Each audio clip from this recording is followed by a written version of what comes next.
Hello students, most welcome the Vice Rank YouTube channel. Here I discuss mathematics for IIT JEE. So you can join and learn with me. Today I took a problem of JEE Main 2015 and in this problem they ask the counting of elements in the set A.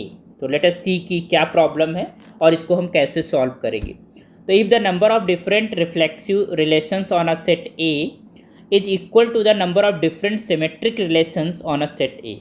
It means they are said कि जितने reflexive relations हैं set के अंदर उतने ही symmetric relations हैं A के अंदर.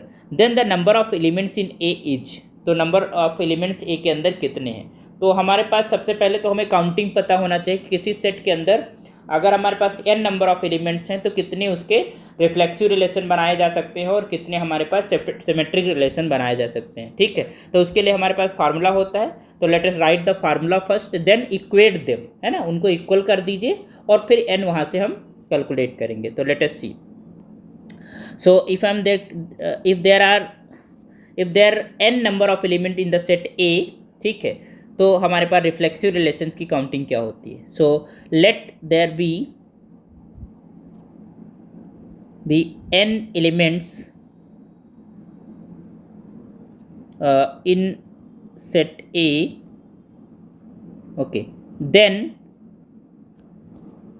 number of different reflexive relation, number of different reflexive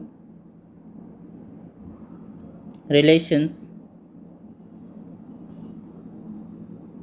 on A is just equal to, formula होता है 2 the power n square minus n. ये फार्मूला होता है counting of reflexive relations. Okay, similarly number of symmetric relation का formula क्या होता है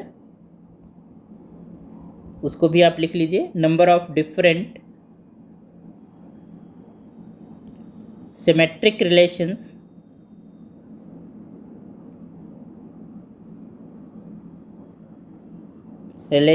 on A is just equal to 2 the power n square plus n divided by 2. Okay, सो क्योंकि ये और इन्होंने क्या बोला है क्वेश्चन में कि number of reflexive relation is just equal to number of symmetric relation in a set. तो हमें यहाँ से n कैलकुलेट करना है, तो इनको दोनों को इक्वेट कर दीजिए. So according problem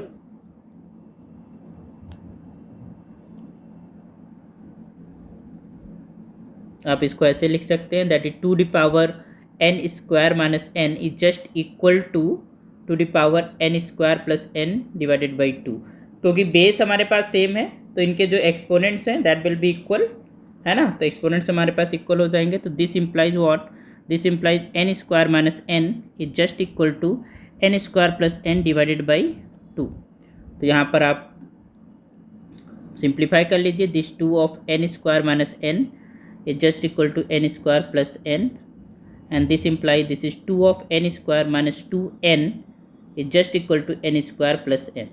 okay, so यहाँ से हम 2n स्क्वायर में से एक n स्क्वायर जाएगा तो this will be n square, और ये हमारे पास माइनस का 3 of n is just equal to 0. तो this is your n common ले लेंगे तो n minus 3 just equal to 0. तो यहाँ पर हमारे पास n बराबर क्या निकल के आएगा, 0 और 3. ओके, सो तो this implies this n is equals to, कोई एलिमेंट नहीं होगा तो हमारे पास इम्पटी रिलेशन बनेगा. तो दिस इक्वल्स टू 0 और n is minus 3 is equals to 0. This implies n is equals to क्या आ गया, 3.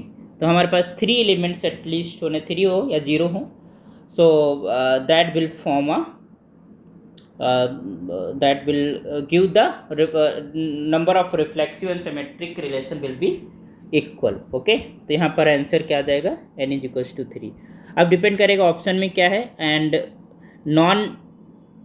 अगर नॉन इम्पटी सेट की बात करी है तो 3 है, इम्पटी सेट की बात करी है तो आप इम्पटी सेट भी आंसर में लिख सकते हैं या इसके अंदर 0 एलिमेंट्स भी लिख सकते हैं.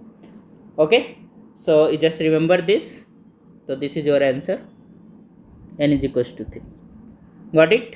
आई होप सो कि समझ में आया होगा. आप लोग सब्सक्राइब कर दीजिए चैनल को प्लीज़. Thank you.